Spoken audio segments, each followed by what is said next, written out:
tout à l'heure, je ne sais pas si on l'a vu, moi je l'ai vu sur l'écran de retour qu'on a là, il y a 2 voitures qui sont entrées dans la cour du palais de Buckingham et qui se sont dirigées vers la droite.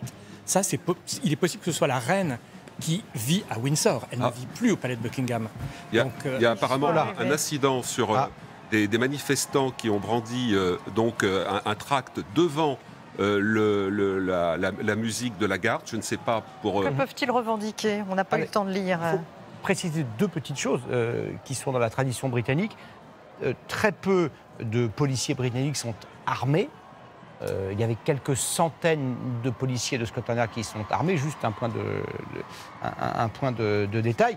Et puis, il est assez classique que des manifestations sportives, des cérémonies soient interrompues par des manifestants, par des gens qu'on appelle des streakers, qui se déshabillent en moins de 3 secondes pour manifester, etc. Donc, peut-être allons-nous assister à cela. Nous sommes dans un pays qui ne contrôle pas de près ses citoyens. Hélène Manarino, vous êtes toujours, je crois, du côté de Chelsea et vous avez changé de moyen de locomotion. À bord de quel véhicule vous trouvez-vous ?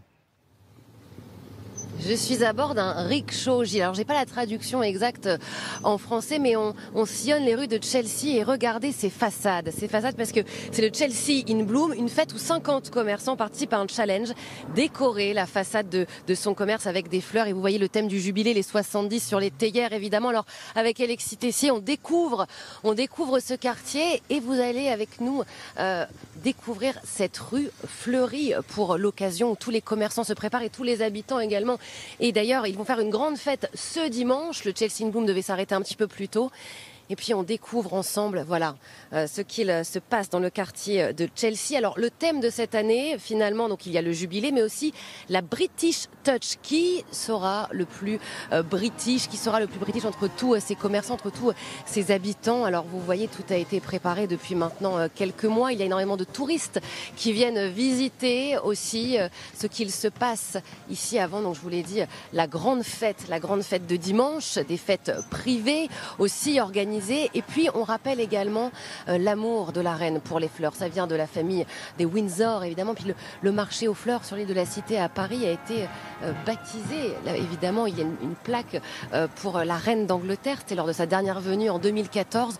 Donc finalement, les fleurs, ça lui correspond totalement. Les gens le sentent, les jeunes viennent célébrer tout ça. Puis nous, on va continuer de parcourir, on va descendre donc de ce rickshaw et on va continuer de parcourir ce Chelsea in Bloom et célébrer le jubilé avec les habitants de Chelsea. Merci beaucoup, Hélène.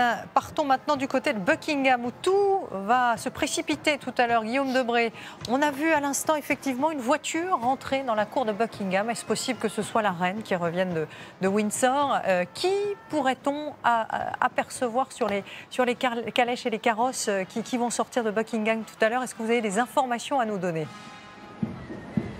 Écoutez, on nous dit que la reine n'est pas encore arrivée ici à Buckingham. Évidemment, cette information, nous n'arrivons pas à la confirmer. Ce qui est possible, c'est qu'il y a un signe qui ne trompe pas. Généralement, que la reine est présente dans le palais de Buckingham, l'Union Jack qui flotte en permanence est remplacé par un étendard aux couleurs de la royauté. Et c'est ce signe-là qui indique que la reine est présente. En tout cas, ce qui est sûr, c'est que depuis quelques minutes, un dispositif de sécurité a été déployé et considérablement renforcé. On voit évidemment des lignées de Bobby qui s'alignent le long de ce qu'on appelle le Mall, ce kilomètre d'allée boisée qui va rejoindre Buckingham jusqu'au palais de St. James.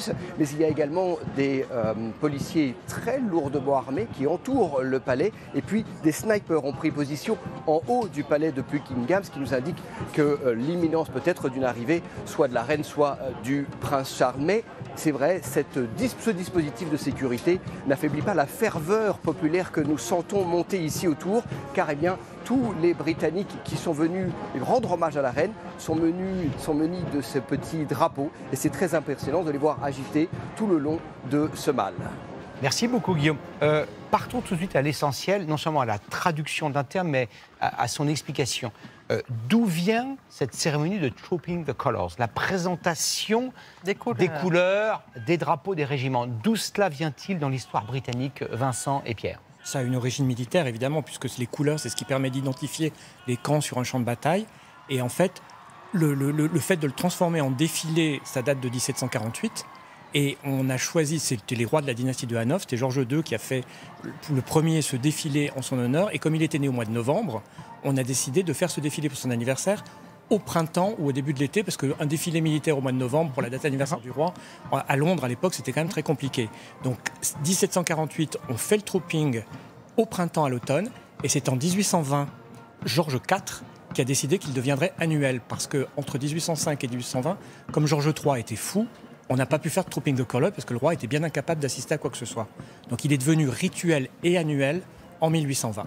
Et Pierre, effectivement, la présentation des couleurs, on a aujourd'hui des systèmes de communication très sophistiqués qui permettent de se retrouver sur un champ de bataille, mais à l'époque, c'était le drapeau qui était le point de repère.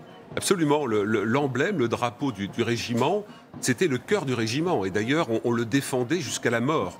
Et la prise de guerre la plus importante pour une troupe napoléonienne par exemple, c'était de parvenir à prendre l'emblème, le drapeau d'un régiment. Ça valait d'ailleurs à celui qui était parvenu à l'arracher.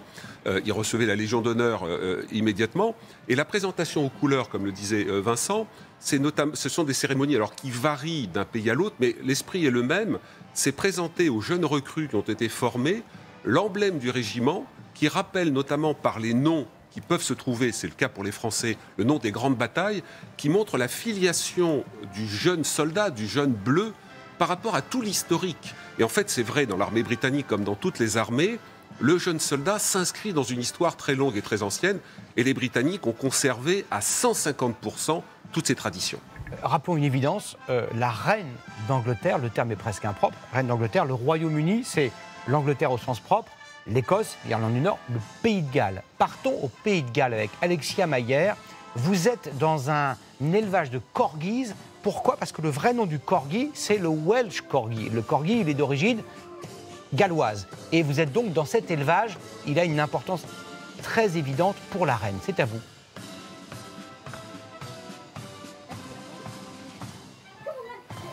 Alexia, c'est à vous au Pays de Galles. Et les corgis, la reine d'Angleterre et les Britanniques ne peuvent pas s'en passer. La reine d'Angleterre a été aperçue encore rien qu'hier avec son corgi sur les genoux. Elle a élevé 14 générations de corgis et tout a commencé avec Suzanne qu'elle a reçue pour ses 18 ans. Suzanne, son corgi, qui l'a accompagnée en voyage de noces. Ces petits corgis là qui sont avec nous, ils ont 6 semaines. Ils sont évidemment extrêmement mignons, très très joueurs. Sue, elle les élève avec son mari depuis 13 ans. Ils ont élevé plus de 200 corgis. Sue, I have a question. J'ai une question, Sue. Pourquoi est-ce que la reine et les Britanniques, de manière générale, aiment tellement les corgis? Parce que c'est un animal qui est très intelligent. Et puis en plus, si vous voulez, ils ne sont pas trop grands, pas trop encombrants. Et puis elle les aime, la reine, parce que ce sont ses gardiens, je dirais. Et quand on est dans le palais, on voit qu'ils sont toujours autour d'elle, hein, quitte à s'en prendre aux gens qu'ils veulent maintenir à distance de la reine, hein, pourquoi pas, à l'occasion. Par ailleurs, c'est vraiment des chiens qui ont très bon caractère, qui sont loyaux, fidèles. Ah ben moi, on m'avait dit qu'ils avaient mauvais caractère. Bon, ça dépend de l'élevage, hein, c'est toujours la même chose. Mais si vous voulez, ils vivent en troupeau, ils vivent à plusieurs, et c'est aussi des animaux qui auront tendance à repousser les humains, hein, parce qu'ils sont en groupe. Hein. Mais quand même, on les adore, nous tous. Les gens les aiment, hein, ces petits corgis, parce que de toute façon, ce sont les chiens de la reine. Hein. En effet, ils sont extrêmement mignons. Ces petits corgis, ils pourront être vendus d'ici 2 à 3 semaines. Et c'est pas facile pour Sue, parce que comme la reine d'Angleterre, elle les considère comme des membres de sa famille. Ils sont vendus 3 000 pounds, 3 500 €. Ils sont vendus dans le monde entier. Hein. La dernière portée est partie aux Bermudes, au Costa Rica, à Athènes, à Lisbonne. Et si vous voulez, Gilles Claire, peut-être que je pourrais négocier pour vous en réserver un. Je vous le laisse, Gilles. Non, je suis un ami des animaux, corgis. Surtout s'ils sont de sang royal. Hein. On va retrouver Élise Stern, qui elle est aux premières loges par rapport à ce que vous êtes en train de voir à l'écran. Élise, vous êtes devant le palais de Buckingham et vous voyez donc tous ces régiments qui commencent à se mettre en place et ce défilé qui a commencé. Oui, hein, depuis quelques minutes, depuis un quart d'heure environ, on a vu les premiers soldats arriver, il y a eu des chevaux aussi. Et puis regardez, écoutez plutôt, les gens applaudissent Oui, hein, on sent ici une ferveur monter. On a vu les tribunes se remplir. Tout le monde est là avec des drapeaux. Beaucoup ont des chapeaux aussi, hein, car il y a pas mal de soleil. La météo est belle. Les gens attendent et on sent vraiment une ferveur populaire au moment du passage des différents régiments. Merci beaucoup, Élise.